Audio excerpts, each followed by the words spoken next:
My name is Tyler Hummel, and happy Stirup Sunday.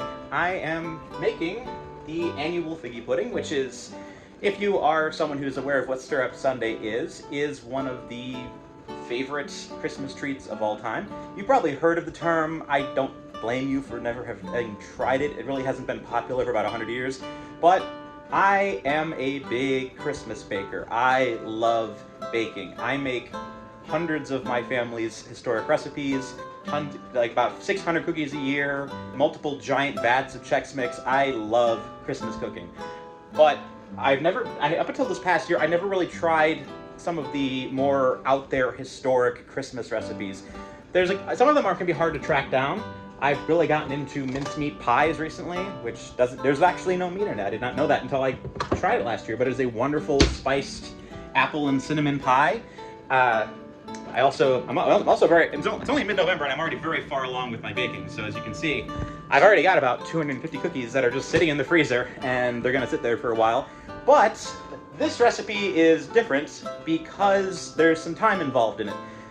Figgy puddings are a very old recipe and they have a very complicated history. I can put a couple of videos in the description about what they come from and how important they are to British and American life, particularly in the 19th and 18th centuries. One of the most common references that we are used to is in Dickens's A Christmas Carol. In a half a minute, Mrs. Cratchit entered, flushed but smiling proudly with the pudding, like a speckled cannonball so hard and firm, blazing in a half a quartern of ignited brandy, and bedight with Christmas holly stuck in the top. And they're not very easy to make. I'm making this now. This particular one will not be ready until Christmas Day. So that's because there's an aging process involved in this, and it definitely adds a barrier of entry in terms of learning how to do this and doing it well. And the version I'm doing, which I'm going to put in the instructions below, is kind of a conglomeration of about 4 or 5 different recipes I found online.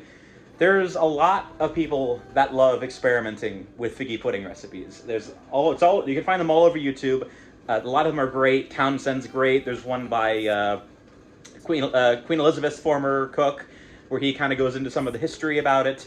And that's just kind of what I wanted to go into here. Just kind of offer you a quick explanation of how you can accomplish this if you want to try it. You're probably already a bit late. You might need to figure out some of the ingredients beforehand.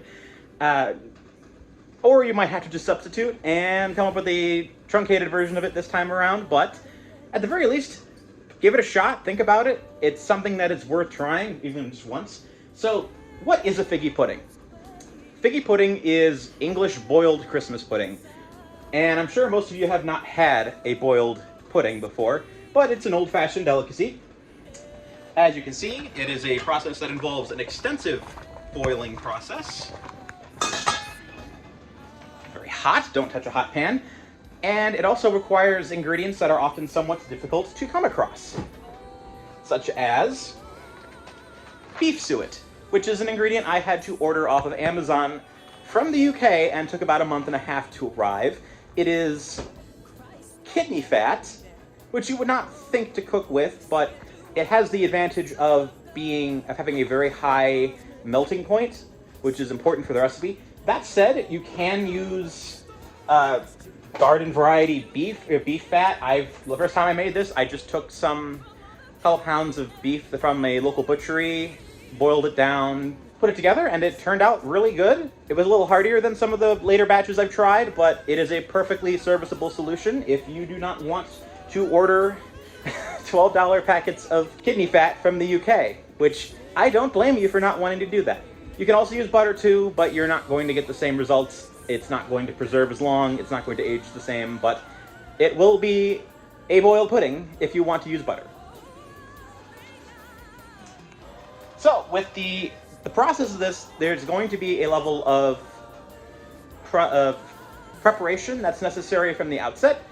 You will need to take an enormous amount of brandy and mix it with various raisins and candied fruits, a lot of which you can get from the store. I have these wonderful orange and lemon peels that I picked up at Meijer. These are, this is just a package, I mixed two of them in.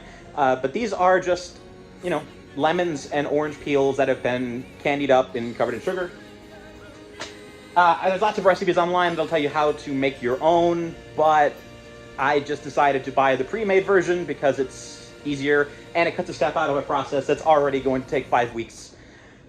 So when you start that, you have to hydrate them overnight in brandy, and you can do that as long as you want. Actually, some people will hydrate their raisins for weeks and weeks at a time. There's one recipe I found where the woman who was doing it basically said, "Yeah, we start hydrating in, you know, September.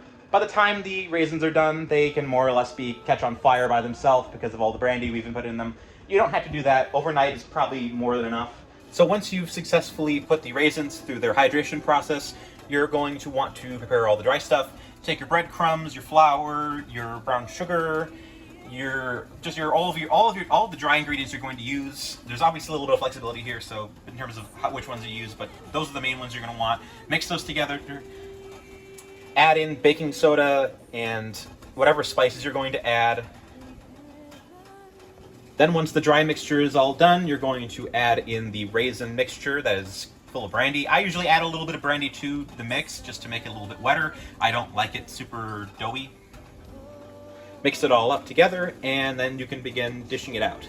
Traditionally, you're supposed to only use about 13 ingredients, one for all the 12 apostles and one for Christ, because it is Christmas, and the Church of England is very symbolic. So you can do whatever you want, though. I more or less just kind of experiment with whatever comes to mind. I'll even add walnuts, pecans. I found one recipe that called for molasses, which I have not done yet, but that would probably be worth trying at some point. You're going to spoon it into a buttered dish, and from there you're going to wrap it in foil and let it boil for about 3 or 4 hours. It's a lengthy process, frankly. This one's already been going for about 45 minutes. Let's take a look. Obviously, you can't really see what's going on in the pot, but if we were to pull it out, it would probably be partway along. But a lot of this process is just taking a pot, setting it up, leaving it alone. I mean, you can kind of go out and do your own thing for a while while you're doing that. I'll work on the recipes or such while I'm doing this, just so that I'm not wasting time. But obviously, don't leave your stove on for an extended period of time. You don't know what'll happen. I just ran outside for 5 minutes. I did not realize how humid this makes my house. Although you can probably guess this is a very modern way to do figgy pudding. Traditionally, you do it in a sheep's stomach. I don't know what the logic behind that is, but I'm sure it's perfectly safe once you've boiled it enough. This is in modern versions of this, we'll usually just resort to a tin of sorts. This is your average cake tin, not kind you can get off the shelf. But I guess if you have access to a sheep's stomach, you're more than welcome to try the other way. I can't offer you advice. Of course, the size of the pudding is going to dictate how long you cook it for. This is a little tiny dish, so this could probably get away with 2 hours if I really wanted to. I'm being safe with 3. If you do a very large one, that can take up to 11 hours. You need to be able to cook it all the way through. And I guess you have to kind of use judgment on how large of a recipe you're making. If you're taking a giant tin out or you're making it the old-fashioned way, you're gonna need more time. In formal settings in England, you probably would have seen versions of this recipe that were as large as cannonballs, and those are the ones that take about 11 hours to finish. So you definitely want to cook it through all the way. So after about 3 hours of this, we're going to pull it out, pop it out into a cooling rack, and just let it cool off for a while. Obviously, there's no eating this. You don't eat fresh figgy pudding.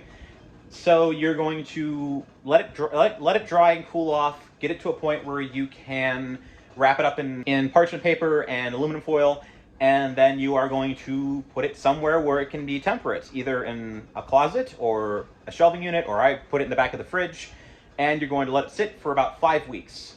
You could probably mess around, maybe 4, maybe 6. I've had them last for extended periods of time. You can have them last for 6 months to a year in the fridge, and they will just... There's so much brandy in this dish that you don't even need to worry about it. there's nothing really to decay. So you could leave it outside for months at a time and it would be perfectly fine.